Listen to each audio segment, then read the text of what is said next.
रजनी। मध्य वर्गीय परिवार के फ्लैट का एक कमरा। एक महिला रसोई में व्यस्त है। घंटी बजती है।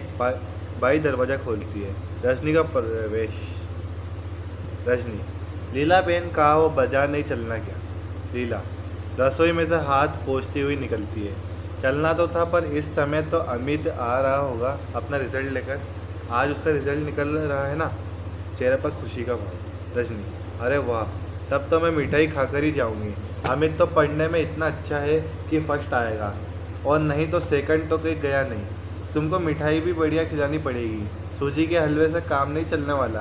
मैं अभी से बता देती हूँ। लीला हंसकर। नहीं नहीं, मैं तुम्हें अच्छी मिठाई ही खिलाऊंगी। मैंने पहले से ही मंगवा कर रखी है, केसर या रसमलाई।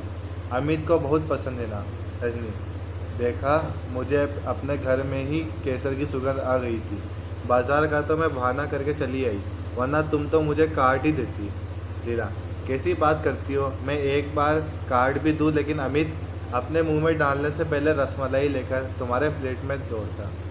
मैं कोई भी चीज़ घर में बनाऊं या बाहर से लाऊं, अमित जब तक तुम्हारे भोग नहीं लगा लेता, हम लोग खा थोड़ी ही सकते हैं। रजनी आंटी तो हीरो है उसकी। दोनों खिलखिलाकर हंसती है।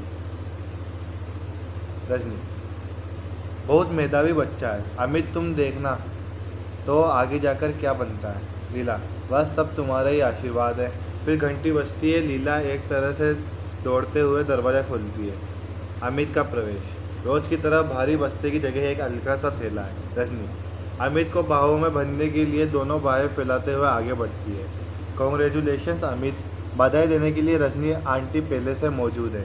अमित का चेहरा उतरा हुआ है, पर दोनों में से अभी तक उस पर किसी का ध्यान नहीं किया। अमित आंसू भरी आंखों से थैले में से रिपोर्ट निकालकर माँ की ओर फेंकते हुए। अमित। लो लो, देखो क्या हुआ है मेरे रिजल्ट का।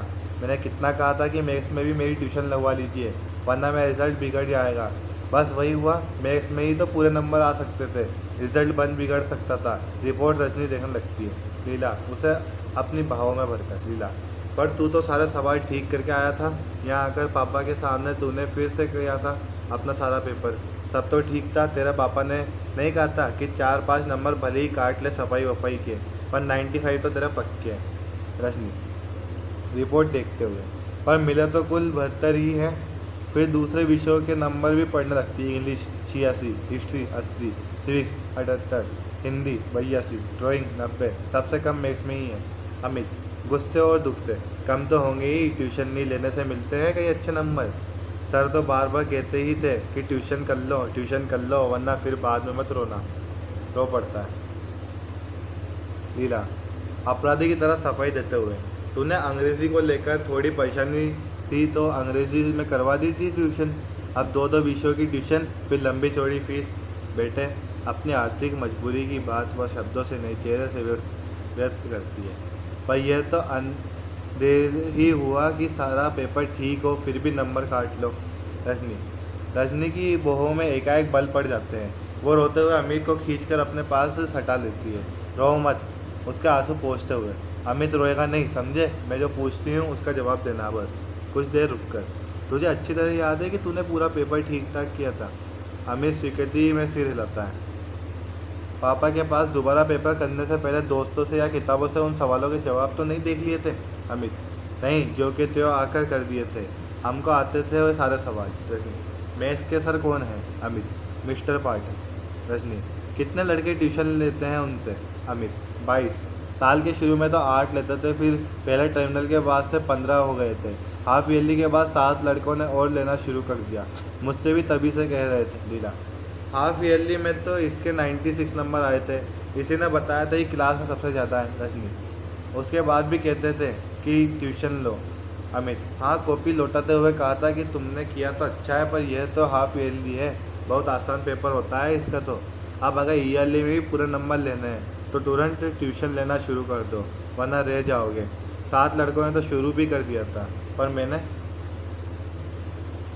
जब मम्मी पापा से कहा, हमेशा बस एक ही जवाब, मम्मी की नकल उतारते हुए।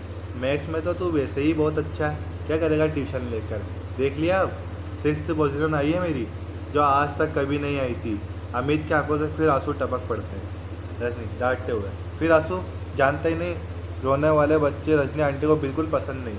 मम्मी ने बिल्कुल ठीक ही कहा और ठीक ही किया। जिस विषय में तू वैसे ही बहुत अच्छे हो उसमें क्या लोगे ट्यूशन? ट्यूशन तो कमज़ोर बच्चे लेते हैं। अमित, आप जानती नहीं आंटी, अच्छे बुरे की बात नहीं होती। अगर सर कहे और बार बार कहे तो लेनी ही होती है, वरना तो नंबर कम ही आते हैं। रजनी, पेपर अच्छा करो तब भी नंबर कम हो जाते हैं। अमित, हाँ, कितना ही अच्छा करो फिर भी कम हो जाते हैं, जैसे मेरे हो गए। रजनी, यानी कि अच्छा पेपर करने पर भी कम आते हैं, सिर्फ इसलिए कि ट्यूशन नहीं लेती। यह तो सर की गलती नहीं, बदमाशी है। और तू मम्मी से लड़ रहा है, सर से जाकर लड़। अमित इस भाव से सिर हिलाता है मानो कितनी बेकार की बात कर रही है रजनी आंटी। लीला 2 गिलासों में शिकंजी बनाकर लाती है। अमित लेने के लिए हाथ नहीं बढ़ाता तो रजनी घुड़कती है। रजनी, चलो पियो शिकंजी। देखते नहीं चेहरा किससे पसीना पसीना हो रहा है। दोनों शिकंजी पीने लगते हैं। इस दौरान रजनी कुछ सोच रही है शिकंजी खत्म करके।